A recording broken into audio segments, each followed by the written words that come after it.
Ladies and gentlemen, Eddie Marcus here. And I want to tell you something this Sunday morning that I don't want you to ever forget. 74 million people in this country voted against peace and prosperity. They voted against democracy. They voted against reconciliation. They voted against people of color. At the last election, when they voted for Donald Trump, I want you to know that everybody, not just some, everybody that voted for Donald Trump voted for everything Donald Trump stands for. You've heard people say, well, we just want to use him to get power, to get positions in the United States Senate. What was that all about? So they can facilitate the same kind of disproportionate evil on people of color that they've been doing all the time. They wanted to make sure they had it solid in law. Everybody that voted for Donald Trump wanted for other people the same as Donald Trump wanted for him. The governor of New York, Christie. Now he said, well, he went too far. No, they wouldn't want it what Donald Trump wanted all along. The guy from South Carolina, Graham, he wanted what Donald Trump, the hate that Donald Trump wanted all along. Mitch McConnell, he wanted a hate that Donald Trump wanted all along. Getz and those other guys who weren't biting their teeth, they wanted it. And everybody went to the polls and say, Republican Donald Trump. Many of them were social media advocates. They were commentators on social media, many of them. But they went to the polls and voted for Donald Trump. They said they were speaking against the action after Donald Trump was doing January 6th.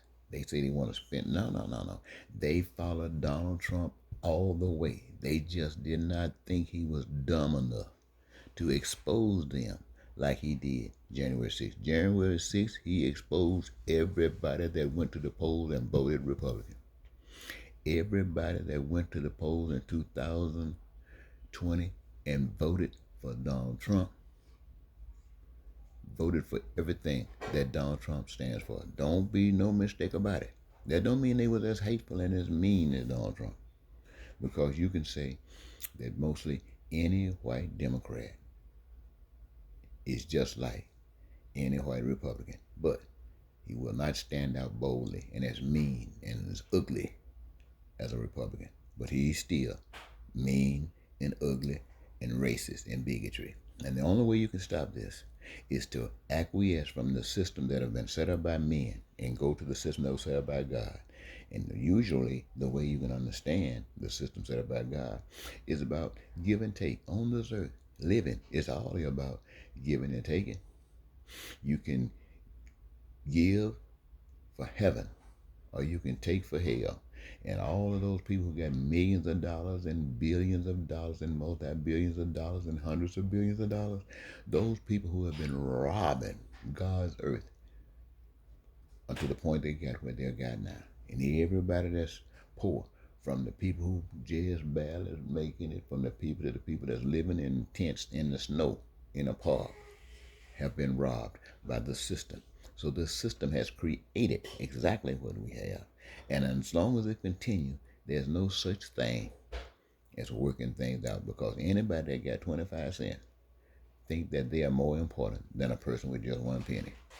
So when you get this thing out of the way, see, God's program does not work with money. That's man's program, set up to divide you and create all the hate and stuff that we experience today. God's plan is respecting that your heaven is rested in the hands of others as well as yours. Until you can do that, everything you get, you deserve. And somebody say, well, why won't God straighten it out? Because God gave you a heart, and he gave you a mind, and he gave you some people to tell you the truth. And everyone that tells you the truth, you kill. The one that stand up to you and tell you all the hellishness and dirt, you make president. Talk to you later.